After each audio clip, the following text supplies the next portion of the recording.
सुना है मैंने कि एक आदमी एक गाय को बांधकर अपने घर लौट रहा है। फकीर हसन उसी रास्ते में मिल गया और उसने पूछा कि मेरे मित्र, मैं एक बात जानना चाहता हूँ, तुम गाय से बंधे हो कि गाय तुमसे बंधी है? उस आदमी ने कहा, तू पागल मालूम होता है, यह भी कोई पूछने की बात है? जाहिर है कि गाय मुझसे बंधी है, मैं गाय को बांध कर ले जा रहा हूँ। तो फकीर हसन ने कहा, एक काम कर, अगर गाय तुझसे बंधी है तो तू छोड़ कर बता, तू छोड़ दे, फिर अगर गाय तेरे पीछे चले तो हम समझें।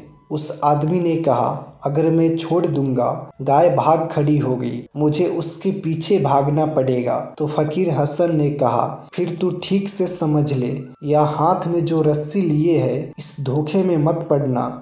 अगर गाय भागे तो तू उसके पीछे भागेगा, गाय तेरे पीछे नहीं भागेगी। अगर तू गाय को छोड़ दे तो गाय तेरा पता लगाती हुई नहीं आने वाली है, तू ही उसका पता लगाता हुआ जाएगा। तो तू इस भ्रम में है कि तू गाय को बांधे हुए है, जिसे हम बांधते हैं उससे हम बंध भी जाते हैं। जीवन का यह एक अनिवार्य नियम है, इसीलिए जो मुक्त होना चाहता है वह किसी को बांधेगा नहीं। बांधा कि आप फिर मुक्त नहीं हो सकते। अगर आपकी वासना को आपने दबा लिया और अच्छा विचार आप ऊपर ले आए तो भी वासना नीचे कुलबुलाती रहेगी, भभकती रहेगी, लपटें उसकी उठती रहेंगी। आपको रोज रोज दबाना पड़ेगा। जिसे एक दिन दबाया है उसे रोज रोज दबाना पड़ेगा। और दबाने से कोई वासना मिटती नहीं है, भभक भी सकती है और तेजी से, क्योंकि दमन से रस भी पैदा होता है। और जिसे हम दबाते हैं उसमें आकर्षण भी बढ़ जाता है, और जिसे हम दबाते हैं उसकी शक्ति भी इकट्ठी होती चली जाती है।